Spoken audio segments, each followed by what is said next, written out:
Jeremias 11.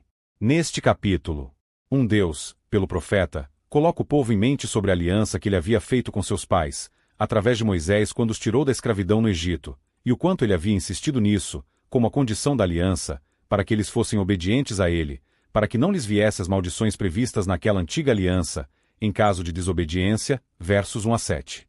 2. Ele os acusa de que eles, em sucessão a seus pais, e em confederação entre si, se recusaram obstinadamente a obedecê-lo, versos 8 a 10. 3. Ele ameaça puni-los com ruína total por sua desobediência, especialmente por sua idolatria, versículos 11 e 13, e diz-lhes que seus ídolos não deveriam salvá-los, versículo 12, que seus profetas não deveriam orar por eles, versículo 14. Ele também justifica seus procedimentos aqui, tendo eles trazido todo esse mal sobre si mesmos por sua própria loucura e obstinação, versos 15 a 17. 4. Aqui está o relato de uma conspiração formada contra Jeremias por seus concidadãos, os homens de Anatote. A descoberta de Deus sobre isso para ele, versos 18 e 19, sua oração contra eles, verso 20, e uma previsão dos julgamentos de Deus sobre eles por isso, versos 21 a 23. Acusações contra Judá, 606 AC. Uma palavra que veio a Jeremias, da parte do Senhor, dizendo: 2. Ouve as palavras desta aliança e fala aos homens de Judá e aos habitantes de Jerusalém. 3. Dize-lhes: assim diz o Senhor, o Deus de Israel: maldito o homem que não atentar para as palavras desta aliança. 4. Que ordenei a vossos pais, no dia em que os tirei da terra do Egito, da fornalha de ferro, dizendo: dai ouvidos à minha voz e fazei tudo segundo o que vos mando. Assim, vós me sereis a mim por povo, e eu vos serei a vós outros por Deus. 5. Para que confirme o juramento que fiz a vossos pais de lhes dar uma terra que manasse leite e mel, como se vê neste dia. Então, eu respondi e disse: Amém, ó Senhor. 6. Tornou-me o Senhor. Apregou a todas estas palavras nas cidades de Judá e nas ruas de Jerusalém, dizendo: ouvi as palavras desta aliança e cumpri-as. 7. Porque, deveras, adverti a vossos pais, no dia em que os tirei da terra do Egito, até ao dia de hoje, testemunhando desde cedo cada dia, dizendo: dai ouvidos à minha voz. 8. Mas não atenderam, nem inclinaram o seu ouvido. Antes, andaram, cada um, segundo a dureza do seu coração maligno, pelo que fiz cair sobre eles todas as ameaças desta aliança, a qual lhes ordenei que cumprissem, mas não cumpriram. 9. Disse-me ainda o Senhor: uma conspiração se achou entre os homens de Judá, entre os habitantes de Jerusalém. 10. Tornaram as maldades de seus primeiros pais, que recusaram ouvir as minhas palavras, andaram eles após outros deuses para o servir. A casa de Israel e a casa de Judá violaram a minha aliança, que eu fizera com seus pais. O profeta aqui, como promotor em nome de Deus, elabora uma acusação contra os judeus por desobediência intencional às ordens do seu legítimo soberano. Para uma gestão mais solene deste encargo. Ele apresenta a comissão que tinha para redigir a acusação contra eles, conforme as ameaças que haviam sido feitas desde os dias de Moisés, constantes da lei. Ele não teve prazer em acusar os filhos do seu povo, mas Deus ordenou-lhe que falasse isso aos homens de Judá. No original está no plural. Fale isso com você. Pois o que ele disse a Jeremias foi o mesmo que confiou a todos os seus servos, os profetas. Nenhuma coisa ele disse senão que Moisés, na lei, havia dito. A isso, portanto, ele deve referir-se e dirigir o povo. Ouçam as palavras desta aliança. Voltem-se para suas Bíblias e sejam julgados por elas. Jeremias deve agora proclamar isto nas cidades de Judá e nas ruas de Jerusalém, para que todos possam ouvir, pois todos estão preocupados. Todas as palavras de reprovação e convicção que os profetas proferiram basearam-se nas palavras da aliança e concordaram com ela. E, portanto, ouça essas palavras e entenda por elas em que termos você permaneceu com Deus no início. E então, comparando-se com a aliança, você logo estará ciente de quais termos você está agora com ele. 2. Ele abre a carta sobre a qual seu estado foi fundado e pela qual eles detinham seus privilégios. Eles haviam esquecido o significado disso e viviam como se pensassem que a concessão era absoluta e que poderiam fazer o que quisessem e ainda assim ter o que Deus havia prometido, ou como se pensassem que a manutenção das observâncias cerimoniais era tudo que Deus exigia deles. Ele, portanto, mostra-lhes, com toda a clareza possível, que o que Deus insistia era na obediência, que era melhor que o sacrifício. Ele disse: obedece a minha voz, verso 4 e novamente verso 7. Conheça Deus como seu mestre, entregue-se a ele como seus súditos e servos, atenda a todas as declarações de sua mente e vontade, e tome consciência de cumpri-las. Cumpra meus mandamentos, não apenas em algumas coisas, mas de acordo com tudo que eu te ordeno. Tome consciência dos deveres morais especialmente, e não descanse naqueles que são meramente rituais. Ouça as palavras da aliança e cumpra-as. 1. Este foi o contrato original entre Deus e eles, quando ele os formou como povo. Foi o que ele ordenou a seus pais quando os tirou da terra do Egito, verso 4 e verso 7. Ele nunca pretendeu tomá-los sob sua orientação e proteção em quaisquer outros termos. Isto foi o que ele exigiu deles em gratidão pelas grandes coisas que fez por eles quando os tirou da fornalha de ferro. Ele os redimiu do serviço dos egípcios, que era a escravidão perfeita, para que pudesse levá-los ao seu próprio serviço, que é a liberdade perfeita. Lucas 1 verso 74 e 75. 2. Isto não só foi apresentado a eles então, mas foi pressionado sobre eles com a maior importunação imaginável. Verso 7. Deus não apenas ordenou isso, mas protestou sinceramente contra seus pais, quando os colocou em aliança consigo mesmo. Moisés inculcou isso repetidas vezes, por preceito sobre preceito e linha sobre linha. 3. Isto se tornou a condição da relação entre eles e Deus, que era tanto sua honra e privilégio. Então vocês serão meu povo e eu serei seu Deus. Eu os possuirei como meus, e você poderá invocar-me como seu. Isso sugere que, se eles se recusassem a obedecer, não poderiam mais reivindicar o benefício da relação. 4. Foi nestes termos que a terra de Canaã lhes foi dada como possessão. Obedecei a minha voz, para que eu possa cumprir o juramento feito a vossos pais, de dar-lhes uma terra que mana leite e mel. Deus estava pronto para cumprir a promessa, mas então eles deveriam cumprir a condição. Caso contrário, a promessa nula e cabe a Deus tirá-los da posse. Sendo levados a sério por seu bom comportamento, eles não teriam feito nada de errado se fossem expulsos por causa de seu mau comportamento. A obediência era o aluguel reservado pelo arrendamento, com poder de reingresso por falta de pagamento. 5. Essa obediência não foi apenas uma condição para a bênção, mas foi exigida sob a pena de uma maldição. Isto é mencionado primeiro aqui, verso 3, para que eles possam, se possível, ser despertados pelos terrores do Senhor. Maldito seja o homem, ainda que seja apenas uma única pessoa, que não obedece às palavras desta aliança, muito mais ainda mais quando é o corpo da nação que se rebela. Há maldições da aliança, bem como bênçãos. E Moisés colocou diante deles não apenas a vida e o bem, mas a morte e o mal, Deuteronômio 30 verso 15, para que recebessem um aviso justo sobre as consequências fatais da desobediência. 6. Para que esta aliança não fosse esquecida e, por estar fora de mente, fosse considerada desatualizada, Deus de tempos em tempos o chamava para lembrá-la, e por meio de seus servos, os profetas, fazia uma reivindicação contínua dessa renda, para que não pudessem alegar, como desculpa do seu não pagamento, que o mesmo nunca havia sido exigido. Desde o dia em que os tirou do Egito até hoje, e isso foi quase 1000 anos, ele esteve, de uma forma ou de outra, em diversas ocasiões e de diversas maneiras, protestando contra eles a necessidade de obediência. Deus mantém um registro de quanto tempo desfrutamos dos meios da graça e quão poderosos esses meios têm sido, quantas vezes não apenas ouvimos falar de nós, mas também protestamos a respeito de nosso dever. 7. Esta aliança foi consentida. Verso 5. Então respondi e disse: Assim seja, Senhor. Estas são as palavras do profeta, expressando 1.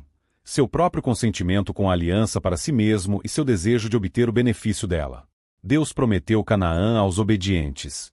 Senhor, diz ele, acredito na tua palavra, serei obediente. Deixa-me ter minha herança na terra da promessa, da qual Canaã é um tipo. Ou 2. Sua boa vontade e bom desejo de que seu povo possa se beneficiar disso. Amém. Senhor, que eles ainda sejam mantidos na posse desta boa terra, e não sejam expulsos dela. Cumpra a promessa feita a eles. Ou 3. O consentimento de seu povo para a aliança. Então respondi eu, em nome do povo. Assim seja. Tomando neste sentido, refere-se ao consentimento declarado que o povo deu à aliança, não apenas aos seus preceitos quando disseram: tudo que o Senhor nos disser faremos e seremos obedientes, mas as penalidades quando disseram amém a todas as maldições no Monte Ebal. Quanto mais solenemente nos comprometemos com Deus, mais motivos temos para esperar que o compromisso seja perpétuo, e ainda assim aqui isso não foi provado. 3. Ele os acusa de violação do pacto, uma violação que equivalia à perda de seu estatuto. Deus disse repetidas vezes, por sua lei e por seus profetas: obedeça a minha voz, faça o que lhe foi ordenado e tudo ficará bem. Ainda assim eles não obedeceram, e, porque estavam decididos a não submeter suas almas aos mandamentos de Deus, eles nem sequer inclinaram seus ouvidos para eles, mas foram o mais longe que puderam fora do chamado. Eles andaram cada um na imaginação de seu coração maligno, seguiram suas próprias invenções. Cada homem fazia o que sua fantasia e humor o guiavam, certo ou errado, legal ou ilegal, tanto em suas devoções quanto em suas condutas. Veja capítulo 7, verso 24. O que então eles poderiam esperar, se não cair sob a maldição da aliança, visto que não cumpririam seus mandamentos e condições? Portanto trarei sobre eles todas as palavras desta aliança, isto é, todas as ameaças nela contidas, porque não fizeram o que lhes foi ordenado. Observe que as palavras da aliança não cairão por terra. Se pela nossa obediência não nos qualificarmos para as bênçãos dela, pela nossa desobediência nos colocaremos sob as maldições dela. O que agravou a sua deserção de Deus e a rebelião contra ele foi o fato de ter sido geral, por assim dizer, por consentimento, versos 9 e 10. O próprio Jeremias viu que muitos viviam em aberta desobediência a Deus, mas o Senhor lhe disse que o assunto era pior do que ele pensava. Uma conspiração foi encontrada entre eles, por aquele cujos olhos estão nas obras ocultas das trevas. Há uma combinação contra Deus e a religião, um desígnio perigoso formado para derrubar o governo de Deus e trazer os pretendentes, as divindades falsificadas. Isso sugere que eles eram obstinados e deliberados na maldade. Eles se rebelaram contra Deus, não por incogitação, mas presunçosamente e com mão alta, que eles eram sutis e engenhosos na maldade, e levaram adiante sua conspiração contra a religião com uma grande dose de arte e artifício, que eles estavam ligados entre si no projeto, como é comum entre os conspiradores. Comprometidos em apoiar um ao outro nele e viver e morrer juntos, eles estavam decididos a prosseguir com isso. Uma conspiração amaldiçoada. Oh, se não houvesse algo semelhante em nossos dias! Observe. 1. Qual foi a conspiração? Eles pretendiam derrubar a revelação divina, deixá-la de lado e persuadir as pessoas a não ouvirem, a não darem atenção às palavras de Deus. Fizeram tudo o que puderam para derrogar a autoridade das Escrituras e diminuir o seu valor. Eles planejaram atrair pessoas após outros deuses para servi-los, consultá-los como seus oráculos e cortejá-los como seus benfeitores.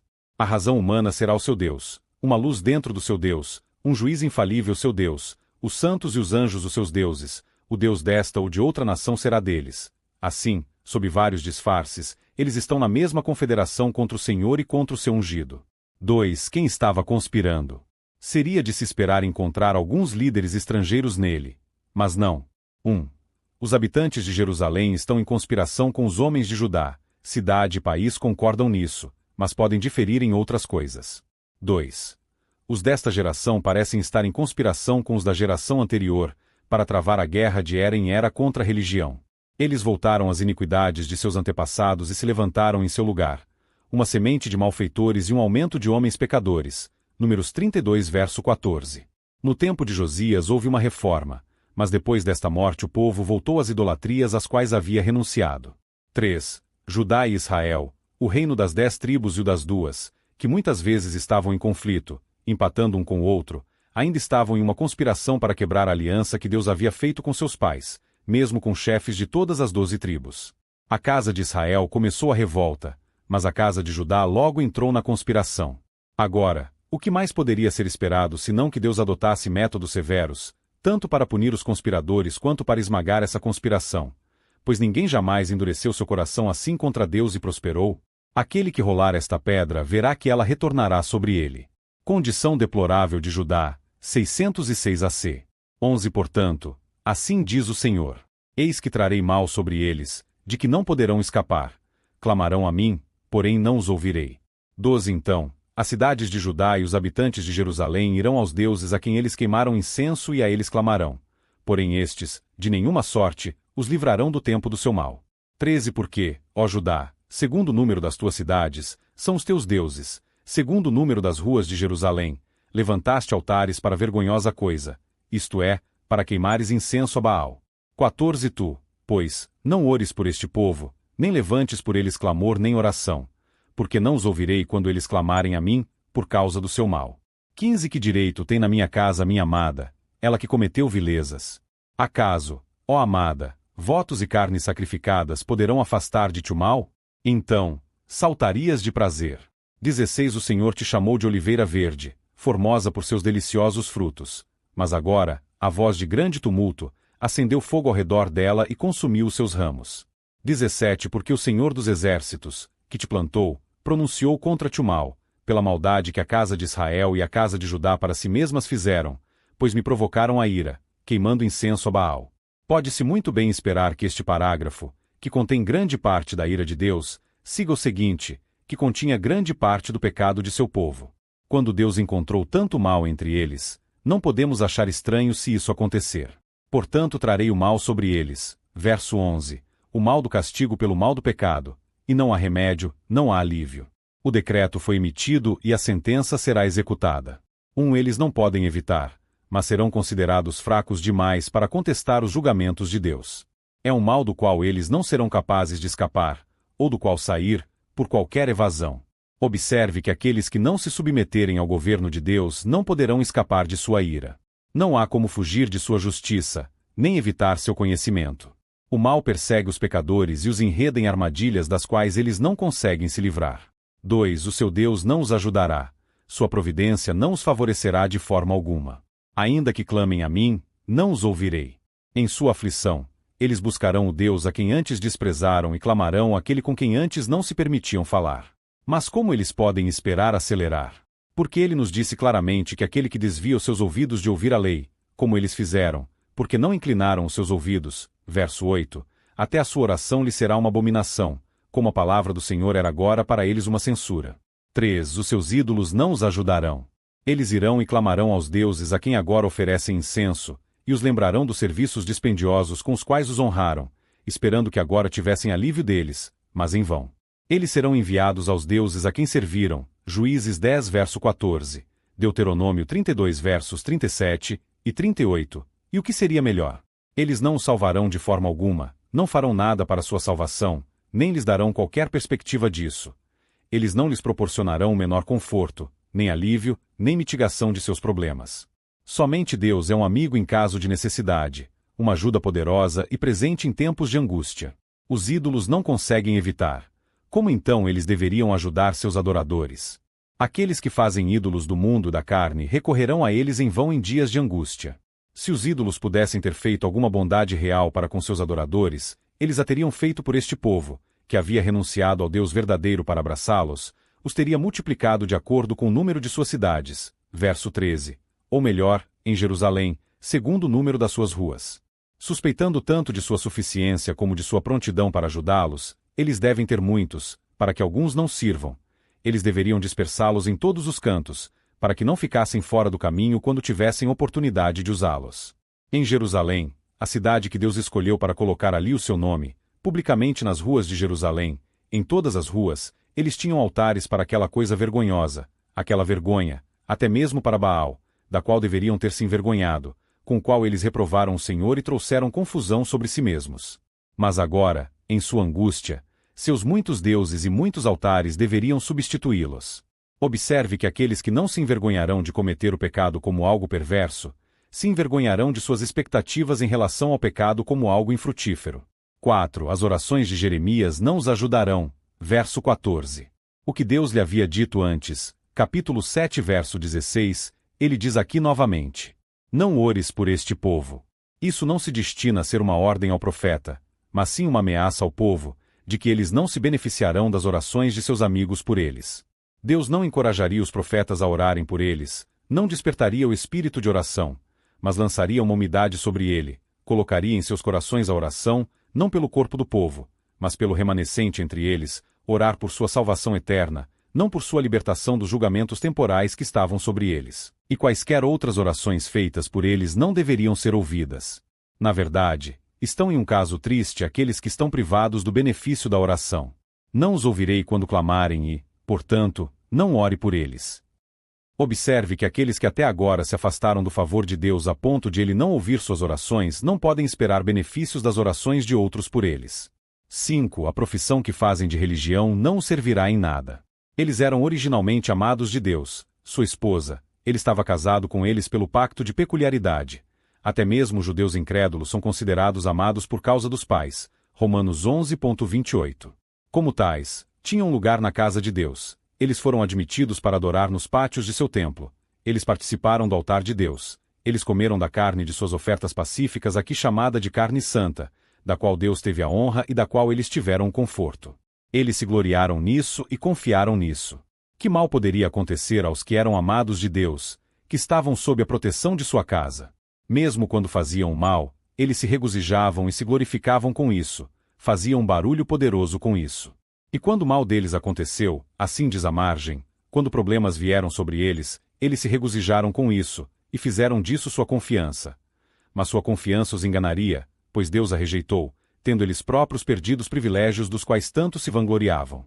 Eles praticaram lascívia com muitos, foram culpados de prostituição espiritual, adoraram muitos ídolos, e, portanto, o templo de Deus não lhes dará nenhuma proteção. É apropriado que a adúltera, especialmente quando ela tantas vezes repetiu suas prostituições e se tornou tão atrevida e irrecuperável, seja afastada e expulsa de casa. O que minha amada deve fazer em minha casa?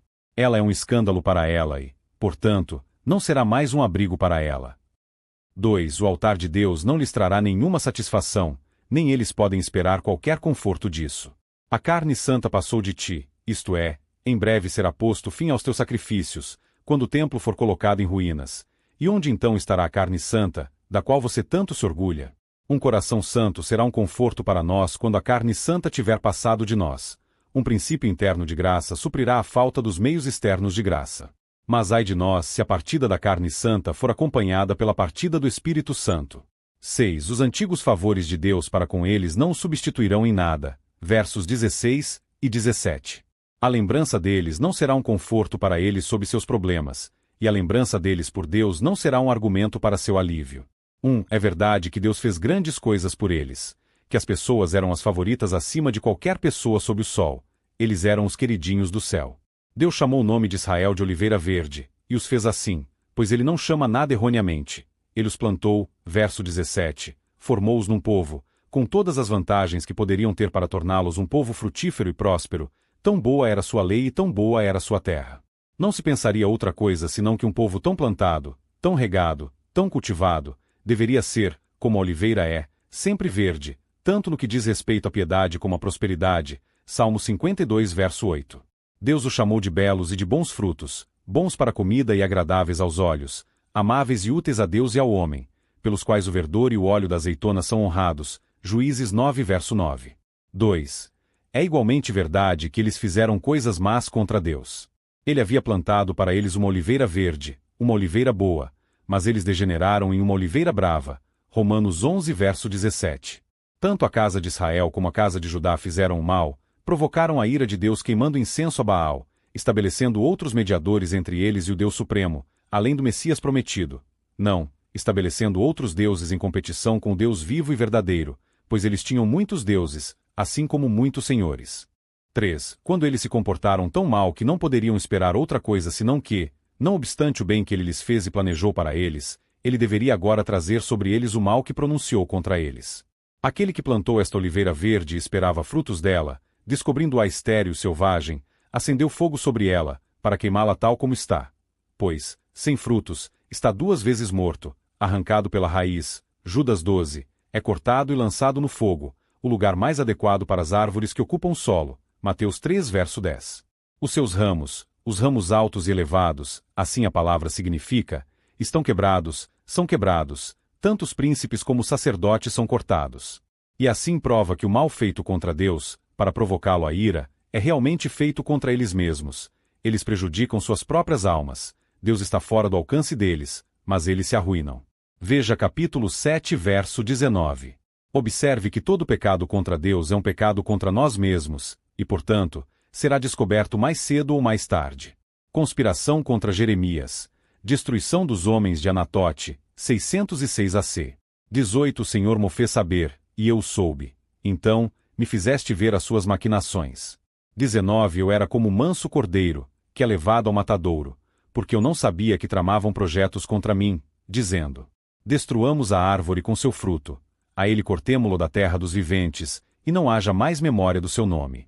20 Mas, ó Senhor dos exércitos, justo juiz, que provas o mais íntimo do coração, veja eu a tua vingança sobre eles, pois a te revelei a minha causa. 21 Portanto, assim diz o Senhor acerca dos homens de Anatote que procuram a tua morte e dizem: Não profetizes em o nome do Senhor, para que não morras às nossas mãos. 22 Sim, assim diz o Senhor dos Exércitos. Eis que eu os punirei, os jovens morrerão à espada, os seus filhos e as suas filhas morrerão de fome. 23 E não haverá deles resto nenhum, porque farei vir o mal sobre os homens de Anatote, no ano da sua punição. O profeta Jeremias tem muito em seus escritos a seu respeito, muito mais do que Isaías tinha, sendo os tempos em que viveu muito difíceis. Aqui temos, como deveria parecer, o início de suas tristezas, que surgiram do povo de sua própria cidade, Anatote, uma cidade sacerdotal, mas ainda assim maligna. Observe aqui. A conspiração deles contra ele. Eles inventaram dispositivos contra ele, uniram suas cabeças para planejar como poderiam causar a morte dele da maneira mais plausível e eficaz. A malícia é engenhosa em seus artifícios, bem como diligente em seus processos. Eles disseram a respeito de Jeremias: destruamos a árvore com o seu fruto, uma expressão proverbial que significa: destruamos totalmente a raiz e o ramo. Destruamos tanto o pai como a família, como, quando Nabote foi condenado à morte por traição, seus filhos foram mortos com ele, ou melhor, tanto o profeta quanto a profecia, matemos um e derrotemos o outro. Eliminemo-lo da terra dos vivos, como um falso profeta, e carregue-o de ignomínia e desgraça, para que seu nome não seja mais lembrado com respeito. Vamos afundar sua reputação e assim estragar o crédito de suas previsões. Esta era a trama deles. E foi cruel, mas tão cruéis foram os perseguidores dos profetas de Deus. Eles caçam nada menos que a vida preciosa, e são muito preciosas as vidas que eles caçam. Mas 2. Foi confuso. Eles pensaram em pôr fim aos seus dias, mas ele sobreviveu à maioria dos seus inimigos. Eles pensaram em explodir sua memória, mas ela vive até hoje e será abençoada enquanto durar o tempo. 2. A informação que Deus lhe deu sobre esta conspiração contra ele. Ele próprio não sabia nada sobre isso, tão habilmente eles o esconderam. Ele veio a Anatote, não querendo causar nenhum dano a eles, e portanto, não temendo nenhum dano deles, como um cordeiro ou um boi, que pensa que é levado como de costume para o campo, quando é levado ao matadouro. Tampouco o pobre Jeremias sonhou com o desígnio que seus cidadãos que odiavam tinham sobre ele. Nenhum de seus amigos poderia, e nenhum de seus inimigos iria, dar-lhe qualquer aviso do perigo, para que ele pudesse mudar para sua própria segurança, já que o filho da irmã de Paulo lhe deu informações sobre os judeus que estavam à sua espera. Há apenas um passo entre Jeremias e a morte, mas então o Senhor deu-lhe conhecimento disso, por sonho ou visão, ou impressão em seu espírito, para que ele pudesse salvar-se, como o rei de Israel fez após o aviso que Eliseu lhe deu, segundo Reis 6 verso 10. Assim ele veio a saber disso. Deus mostrou-lhe os seus feitos, e tais eram os seus dispositivos que a descoberta deles foi a sua derrota. Se Deus não tivesse informado do seu próprio perigo, teria sido melhorado por homens irracionais contra a reputação das suas previsões, que aquele que predisse a ruína do seu país não poderia prever o seu próprio perigo e evitá-lo. Veja o cuidado que Deus tem com seus profetas. Ele não permite que ninguém lhes faça mal. Toda a raiva de seus inimigos não pode prevalecer para tirá-los até que terminem seu testemunho. Deus conhece todos os desígnios secretos de seus inimigos e de seu povo, e pode, quando quiser, torná-los conhecidos. Um pássaro do céu carregará a voz. 3. Seu apelo a Deus a seguir. Seus olhos estão voltados para Deus como o Senhor dos Exércitos, que julga com justiça. É uma questão de conforto para nós, quando os homens nos tratam injustamente, que tenhamos um Deus a quem recorrer, que defende e defenderá a causa da inocência ferida e aparecerá contra os prejudiciais. A justiça de Deus, que é um terror para os ímpios, é um conforto para os piedosos. O seu olhar está voltado para ele como Deus que prova as rédeas e o coração, que vê perfeitamente o que há no homem, quais são seus pensamentos e intenções. Ele conhecia a integridade que havia no coração de Jeremias e que ele não era o homem que eles representavam que ele era. Ele conhecia a maldade que havia em seus corações, embora sempre tão astuciosamente escondida e disfarçada. Agora, Jeremias ora julgamento contra eles. Deixa-me ver a tua vingança sobre eles, isto é, faze justiça entre mim e eles da maneira que te agrada. Alguns pensam que havia algo de fragilidade humana nesta oração. Pelo menos Cristo nos ensinou outra lição, tanto por preceito quanto por padrão, que é orar por nossos perseguidores. Outros pensam que isso vem de um puro zelo pela glória de Deus e de uma indignação piedosa e profética contra homens que eram sacerdotes por profissão, ministros do Senhor, e ainda assim eram tão desesperadamente perversos que se lançaram contra alguém que não lhes fez mal, apenas pelo serviço que prestou a Deus. Esta petição era uma predição de que ele veria a vingança de Deus sobre eles. 2. Ele refere sua causa inteiramente ao julgamento de Deus. A ti revelei minha causa. A ti a entreguei, não desejando nem esperando interessar a ninguém nela. Observe que é nosso conforto, quando somos injustiçados, que temos um Deus a quem confiar nossa causa, e nosso dever de entregá-la a Ele, com a resolução de concordar com sua sentença definitiva, de subscrever e não prescrever, para Ele. 4. Julgamento dado contra seus perseguidores, os homens de Anatote. Não tinha nenhum propósito para ele apelar aos tribunais de Jerusalém, ele não poderia fazer justiça a ele ali. Os sacerdotes de lá apoiariam os sacerdotes de Anatote, e prefeririam apoiá-los do que desconsiderá-los. Mas o próprio Deus, portanto, tomará conhecimento da causa, e temos certeza de que seu julgamento está de acordo com a verdade. Aqui está. 1. O crime recitado, no qual a sentença se baseia, verso 21. Eles buscaram a vida do profeta, pois proibiram-no de profetizar sob pena de morte. Eles estavam decididos a silenciá-lo ou matá-lo.